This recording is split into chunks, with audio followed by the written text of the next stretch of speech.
Hello students, my name is Santosh Kumar. Today we are going to study civics from class 8 chapter 2, which is understanding secularism. In this chapter today our topic is what is Indian secularism? What is Indian secularism?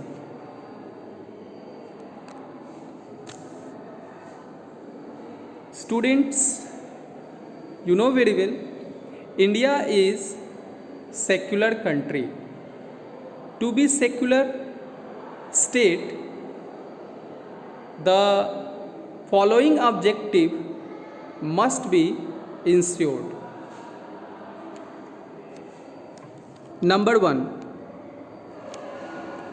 that one religious community does not dominate another. It means country or state ensure that one religion or religious community does not dominate another. And this is the first objective of any secularism country like India. Now, second objective, that some members do not dominate other members of the same religious community. It means same religious community member also does not dominate to another members. For example, in Hindu religion, some people belongs to upper caste and some people belongs to lower caste.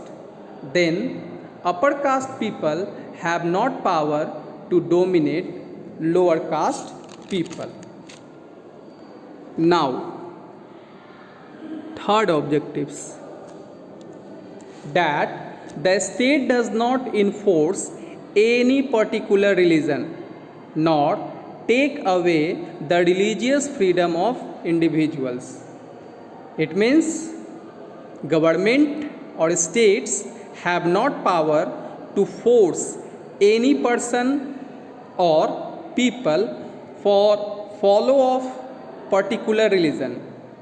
It depends on person or people which religion who follow.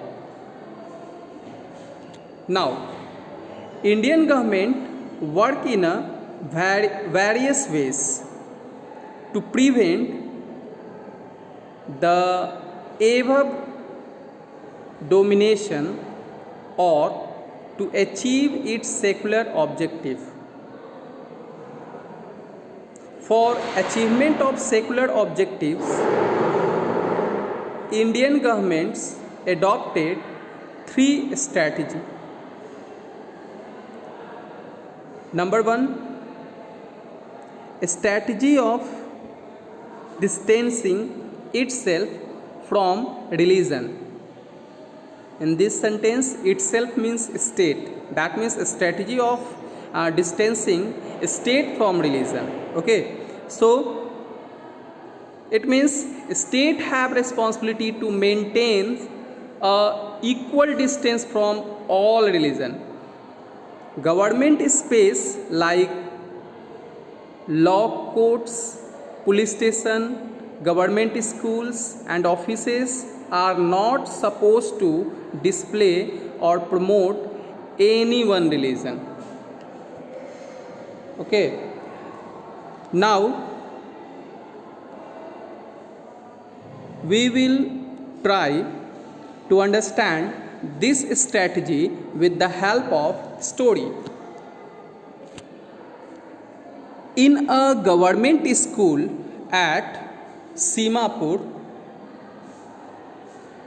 where students wants to celebrate a religious festivals, students have to go teachers for permission.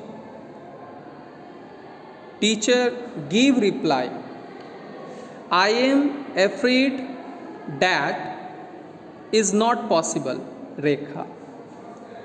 This is a government school where we cannot give importance to any one religion. Yes, private school may do that, but government school don't celebrate any religious festival in the school. Therefore, most religious festivals are a public holiday, so that we can celebrate these at home. Now,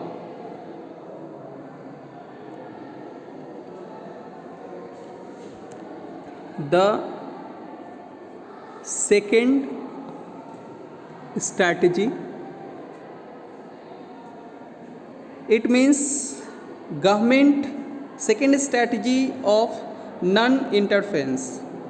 Non-interference, it means government will not interfere in religious matter,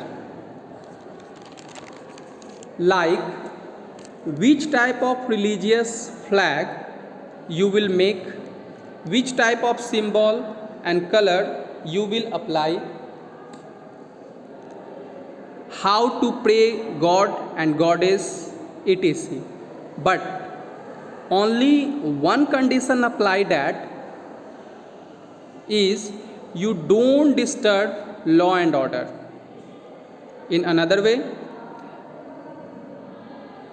in order to respect the sentiments of all religious state, usually not interfere with religious practices. In this regard, state make a certain exceptions for a particular religious communities. Now, through story, we will try to understand this fact. This is the story. In this story, have a group of friends who go for scooter ride together. Scooter ride. One friend asks question to another friend who belongs to Sikh religion, and his name Paramjit. Hey Paramjit, I hope you have a helmet, because in Delhi it requires that you wear helmet ride for scooter. Paramjit said, don't worry, I will not be fined, because for Sikh, wearing a pagdi is very important part of Sikhism. The governments cannot force me to wear a helmet. Now, the third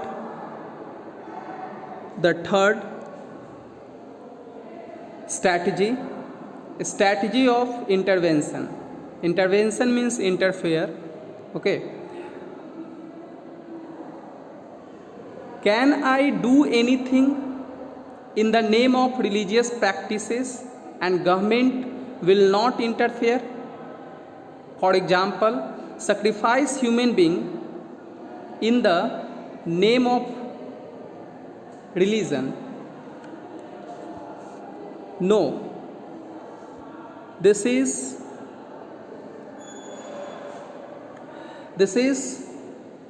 called crime, and this is not justice. Therefore, government intervene time to time, government interfere time to time for maintaining of law and order, violation of human rights, preventing of discrimination, etc.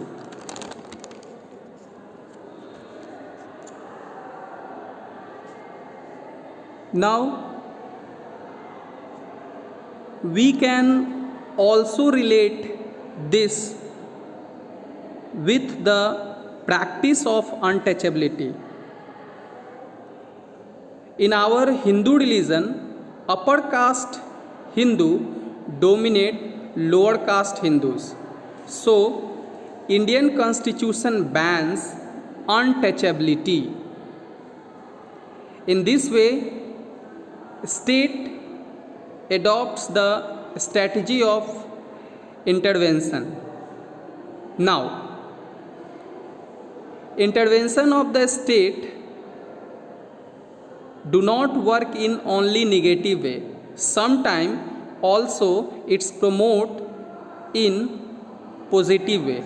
For example, granting the right to religious communities to set up their own schools and colleges. It also gives them financial support. So, dear students, next video we will discuss about of Indian secularism different from other democratic countries. Thank you.